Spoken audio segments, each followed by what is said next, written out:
All right. Quick transition there. My microphone was not set up properly, and we do actually get some in-game sponsors for a sponsor plan, and it seems like Butler Global would be the way to go, with the 789k for a weekly income, a season goal of 11.9 million, 150 constructors points in a season, and we're already over halfway, I believe. So we're gonna go ahead with Konnersport again. Let's see here. Activity unlock. Counter offers. Can we counter offer this? Easier season goal for a better weekly income than we have currently. Oh, that's like high point. 200 constructors points in the season. Oh my god. Let's go with the higher income. I don't know if I want to do that. Almost $1 million a week for 200 constructors points in a season. We're gonna play it safe. We're gonna go with the weekly income of like 25,000 increase. We lose a little bit on the signing bonus, but our season goal is more than our current season. Proposed terms now, or proposed counter offer. Counter offers take time to consider it, so we only have a certain number of attempts in the time we have left. Loyalty rewards. We're only almost to level 4. Oh, it's like titles. Great news, boss. The sponsor we were after are pleased with Oh our proposals no! and are happy to sign. I'll get all the relevant paperwork sorted. Wait, I think that's the current. Congratulations. I think that's current. We went in with a base deal. We didn't click on any of the counter offers. 7.5 million signing bonus, 789,000 weekly income. That's on me. I thought about doing that first counter offer, but it was a lot easier route. Let's see what else we have here. Do we have anything for activities? We have a fan outreach event. Owner training. We have another point for our owner training. I do want to think of facilities, engineering, research, postmortems. 20 research points. Time research project encounters a delay. Hands-on leader. Development guide to team. The team to help them avoid. I'm still asleep a little bit. And 3 training points for next level. Okay, we can't spend it on that. Oh, spend 3 training points for the next level. Okay, we need to spend 3 more.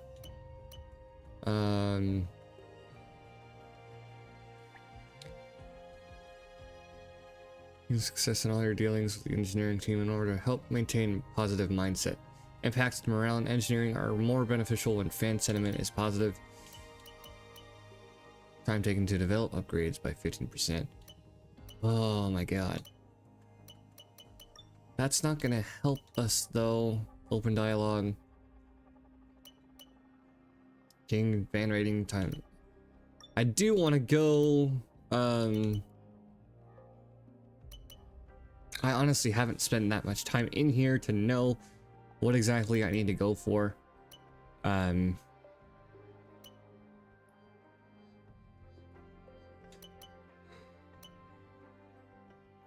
We can't do the training because it's a 3-day training.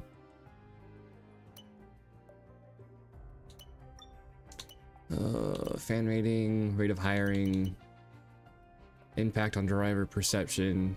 When they reject your contract offer is reduced, so contract signing. We'll do research postmortems because we've been having a lot of issues with our research, or more of our upgrades. I don't think that's a 2-day. Yeah, that's a 3-day. We'll do that after the race. Our performance from last... Well, Mercedes is now ahead, only by 1 point. team stats there. I haven't really been paying attention to this screen. 5 podium finishes, 0 race wins, 2 fastest laps, 21 top 10 finishes, 24 race finishes, 2 pole positions, and we got top 10 17 times. And if you guys remember, our last race was the worst race of our season so far, where neither of our drivers were... Oh, I am sorry. Neither of our drivers were able to score points. Callie Mayer finished P11 just outside of the points on that weekend. We did score points in the sprint as Aiden Jackson to increase our gap against Callie Mayer.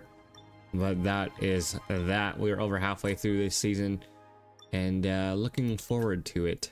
And I was talking about research in the next season. We're going to go towards durability this time around.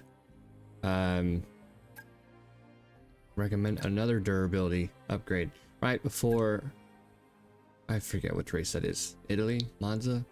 I could be wrong. I don't quite remember. It's been a while. Let's go back to... Yeah, that's gonna be the Netherlands. Italy is after the Netherlands. Okay, that was my mistake. We don't have the money for facility improvements right now. We need to really save up. Plus, we're gonna have to save up for those components at the end of the season. Let's go quality of life for chassis because we have so many parts. I know we're riding the line, we're threading the needle for money, but we're gonna go for it. Yeah, so we're gonna be racing in Hungary this race weekend. I still have something over here, development. I don't have the money for it. Do we have parts we can put on? Sign upgrades? No, nothing. Component management. Let's see here. Yeah, we got the new part going on for Jackson.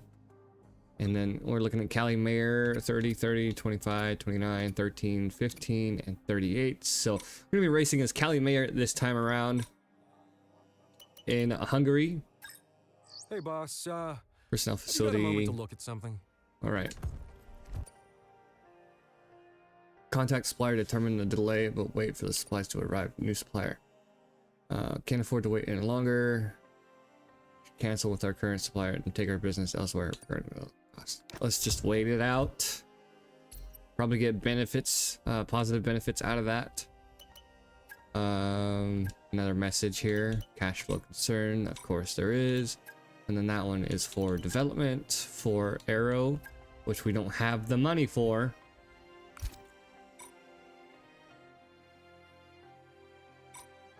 All right.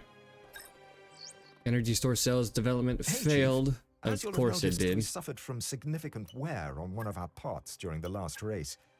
Please check the component management screen and replace any heavily damaged parts. One of the upgrades above have failed. Review. 10th redevelopment again, 275,000. We don't have the money for it. I really hope that's the issue that I was having, is developing. That's why we got the that's why you spent that point. So tire allocation for the weekend, I'm gonna go ahead and stick with balanced. We usually stick with balanced as we get to Hungary. So we'll see you guys for the main event. It's race day in Budapest as we get ready for another round of Formula One action. We're not expecting too many retirements at this circuit. There are plenty of current and former drivers with flawless finish rates here. In particular, Ralf Schumacher, who made it across the line in all 10 of his Hungarian Grand Prix starts. We're northeast of Budapest for today's race at the 2.7-mile Hungaroring circuit. 14 corners here, 8 to the right and 6 to the left, on a track where downforce is king and passing is notoriously difficult. Before we begin, let's take a quick look at the grid lineup for today's race. World champion Max Verstappen starts from pole position, and it's Lewis Hamilton alongside. Looking down the rest of the grid, we have Piastri, Russell, Mayer and Norris, Leclerc, Albon, Stroll and Aiden Jackson, Gasly, Bortoletto, Jack Doohan and Sainz, Ocon, Sonoda, Nico Hulkenberg and Fernando Alonso, Antonelli, Lawson, Behrman and Isaac Hadjar rounds off the grid. Which of these talented drivers will come out on top today? And alongside me for this afternoon's commentary, Naomi Schiff. Good afternoon, Gnomes. Now, we had great fun watching them win last time out. What a great victory it was. But can they carry that into today's race? Well, they're certainly in a great position. It's always great to just come off of a win. The momentum's there, the team are working well together, and so is the car. So what they've got to do is just keep building on that. Don't change the winning formula. Keep it simple and keep doing what you're doing. Here we go then. The formation lap is underway and the track temperature looks warm. That may or may not play into some of the team's hands in today's race.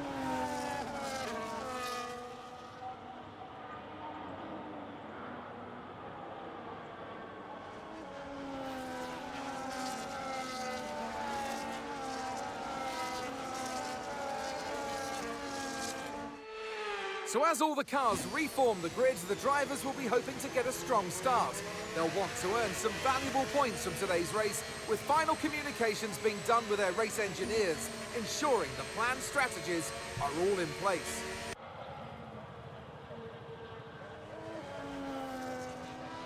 All right, here we are pulling up to our grid slot here in Hungary. I feel confident with the setup with qualifying starting on P5.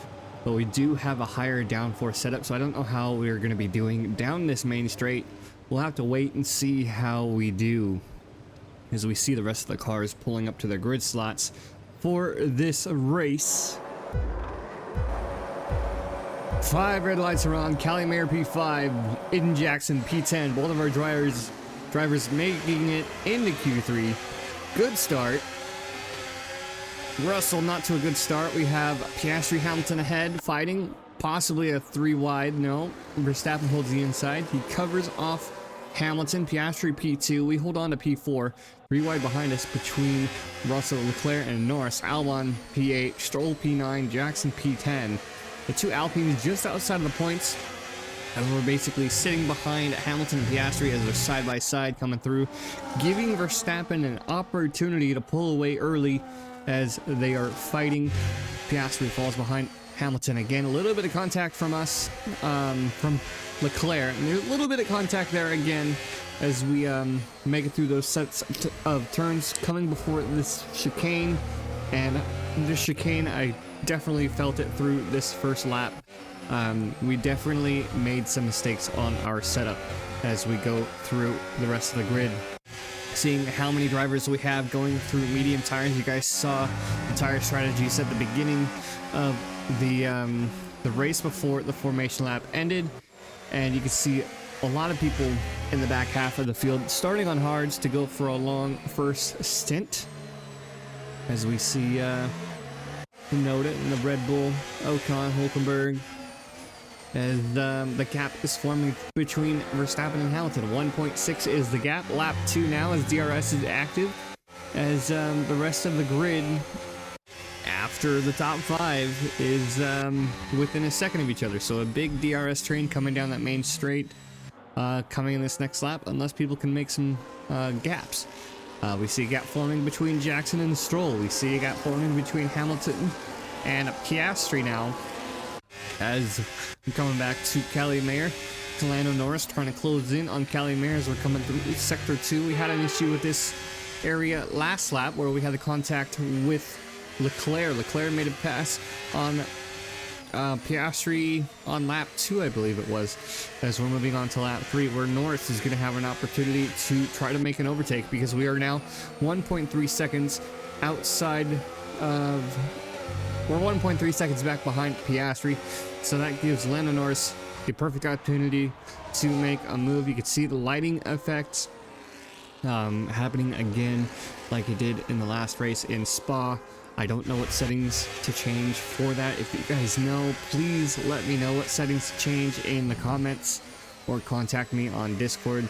And we just had to try to stay as close as possible to Lando Norris coming through the downhill section. Even though we had this higher downforce setup, we should have just gone with the base 36-36. We're running, I believe it's a 42-39 for front and backs. Because you can see, prime example here, I believe how much downforce these cars have coming out of the corner as we're on board with Russell behind Albon and Mayer. You can see how much ground Albon is making on us on lap 8 as we're already 10 seconds behind Piastri in the top 5. Albon making the move there. We outbrake him and we try as much to get onto the apex. We end up going wide and Albon capitalizes on our mistake, moving up into P6. Now that's Calimere P7, Russell P9, and Jackson P10. A little bit of a tire scrub there between Russell and Mayer. Not really anything to worry about as we shut the door on Russell. He has to make another overtake later on as we're on board with Jackson now. And this battle is going to continue on to lap 14, where Albon, Mayer, Russell, Jackson, Gasly. It is a Williams sandwich with Konnersport and Mercedes. Gasly holding on to P10. Sainz is just outside of the range of the DRS as we see Calimere coming in first for a pit stop. We elected to go on an early stop, which will hurt us in the end. But we're going to be coming off of these medium tires. Again, the left front. Same situation as Silverstone, where the left front was just way too much tire wear, and we were trying as much as we could to manage that tire wear. You saw the damage, you saw the scrubbing on that tire as we were going through. And I definitely need to go through my settings and see what I need to fix here. As we're on board with Behrman, who we're ahead of now. 2.5 seconds is the gap, and adjusting as we're coming back out. First stop, we're going to be farther back on the grid. The end of this next lap, we're coming up on Hajar to see who else comes in. We see, I believe that's Albon, Russell, Piastri. They're dropping positions. Ocon, Stroll, all of these drivers coming into the pits for their first and only pit stops. And Russell had, I originally thought it was a penalty, but he had to wait for traffic from, I believe that was Ocon ahead. As we jump up to P17, Russell, Ocon, Behrman, Stroll, Hajar. I don't know if Behrman went into the pits or not, or if he was just that far back, but Behrman had a rough start to the race. He was already so far back behind us when we came out of the pits on our first stop. Coming through the rest of the grid, Tsunoda provisional P10 right now. Both Alpines, Sainz sitting between the Alpines in P8. Jackson up to P5. Hamilton 3.5 seconds ahead of Lando Norris. Verstappen 7.1 and closing in on Lando Norris. And the gap between Leclerc and Verstappen is 12.7 seconds, sorry, as we have Jackson being closed in on by Piastri coming through the Sector 3 horseshoe or hairpin, I don't know what they call it. As we see Jackson coming in, Piastri electing to stay out as they're going long on those medium tires, and we have a Williams of Sainz coming in behind. No signs of anybody else coming through yet as we're on this camera angle to Jackson. Looks like Doohan staying out, Hulkenberg staying out, Bortoletto staying out. So both kick Salvers into the top 10 right now. An okay stop for Jackson. Sainz and Albon are between, or on opposite positions of Jackson. On to lap 17 now, as we're back on board with Calimere to see who else will come into the pits. We're behind Lawson, looking to make an overtake. We're going to wait till the main straight. We get free DRS off of Lawson with no issue because he elects to go into the pits. And we're going to see who else we do pass, as we see the Mercedes of George Russell closing in on us ever so slowly as we move our way up to P11 ahead of Jackson, who's coming out behind us, and then Russell P13. So we're all within at least a second and a half of each other as we're about halfway through this race already. The next lap now, Calimere, Jackson, Russell, that same order, Albon, Bortoleto, Hulkenberg ahead of us. We're going to see who else comes in and who else stays out. We can get a big toe off of this being so close, and that's going to be one of the kick-salvers in to the pits, I believe, and one of the Alpines as we're trying to get, you can see how fast I pull away. That was Gasly and Hulkenberg who come in. So we're back in the provisional points. Both of our drivers in the provisional points. We break as late as possible without making contact with Albon as he's right in the gearbox of Bortoleto. 20 seconds now between the top 6 and the rest of the grid. Bortoleto is a second behind Doohan.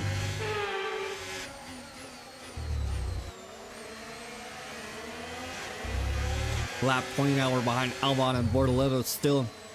You can see Doohan ahead, trying to see if we can get another big toe, but we have 2 of the 3 drivers coming in. So Doohan and Bortoleto coming in for their pit stops off of those hard tires onto the mediums.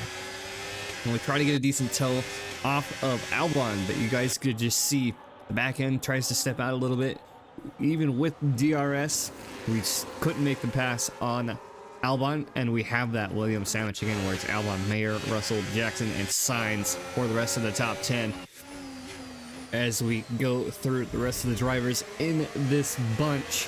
On board with Jackson, who's been trying to make a move on Russell. The back end slips out a little bit. He loses a little bit of ground. That puts him under threat of Carlos Sainz, who's in top 10. Ocon, 3.1 seconds back to P11, so he is nowhere close to being in that provisional points position.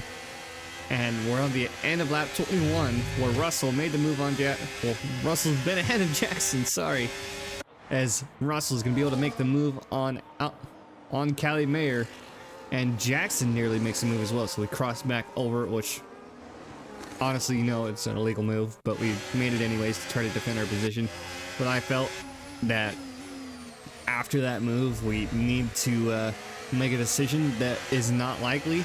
Being the lead driver on the track and seeing that we started in P5 and now we're back down to P8, we do not have the right setup for this. As lap 22, we go ahead and give the team owner position or team order to have Jackson pass Calimere because he has better pace and better chance at points.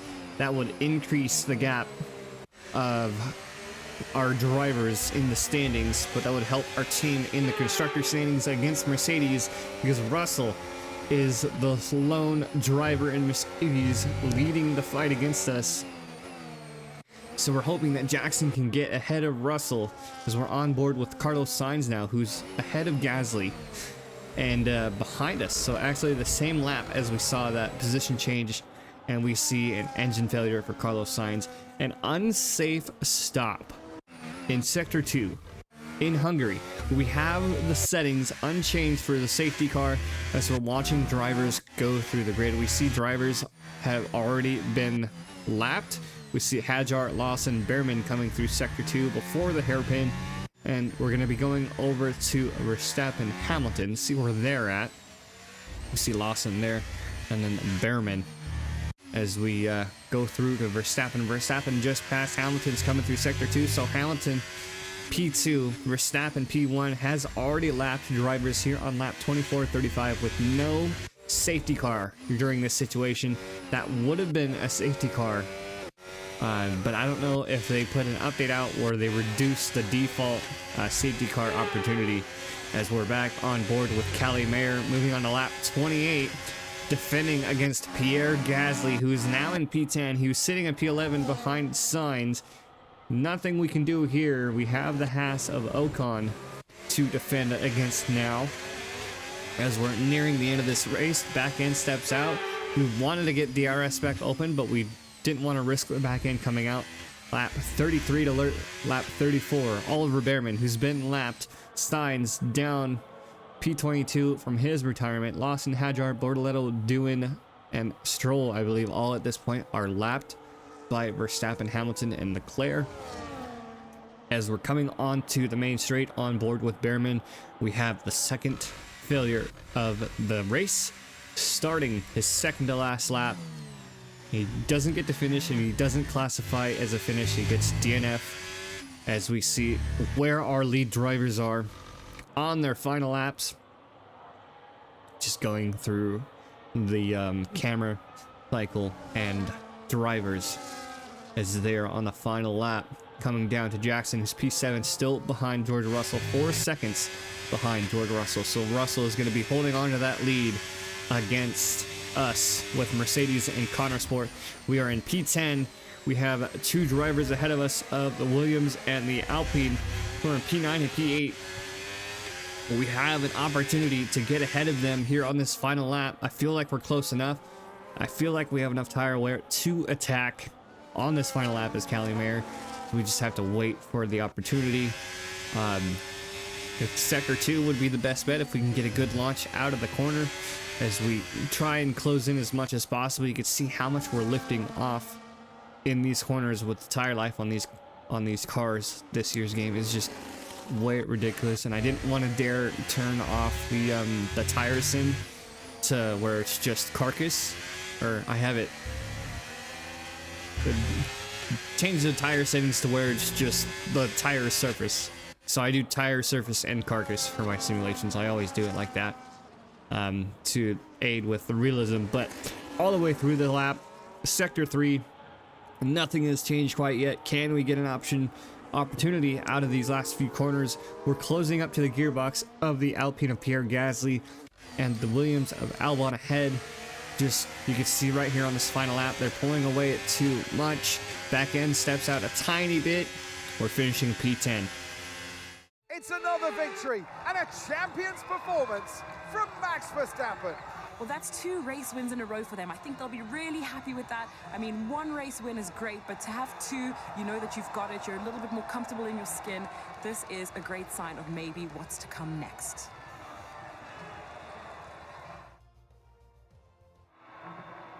There's room for 3 on their podium, but only ever 1 right at the top. Let the celebrations begin. And for those that have missed the Dutch national anthem, fear not. It's back again, because Max Verstappen is back on the top step.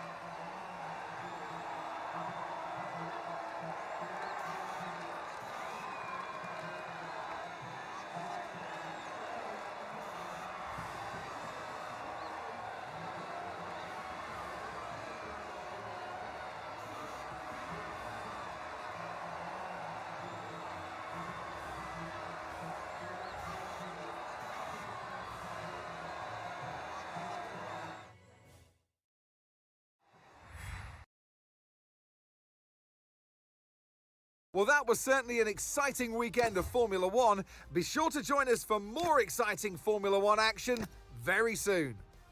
Alright, so we muted the wrong button. I hit mute on the F125 audio instead of unmuting my microphone. I'm sorry about that little snippet. But a very intense race here in Hungary.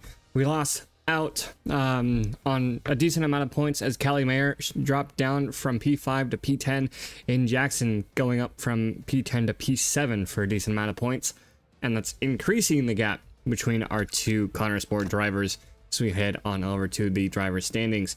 Max Verstappen pulling ahead of Lando Norris even more with that race win at 256 to 222. So the drivers championship is still between the top 3 of 1 Red Bull, 1 McLaren, and 1 Ferrari, with Charles Leclerc leading George Russell, and then Aiden Jackson increasing his lead on Cali Mayer, Andrea Kimi Antonelli, and then Yuki Tsunoda to round out the top 10 of our driver standings. Going on to constructor standings, McLaren still holding on to the lead against Ferrari. Ferrari having a better race this race weekend, I believe. Excuse me. Yep.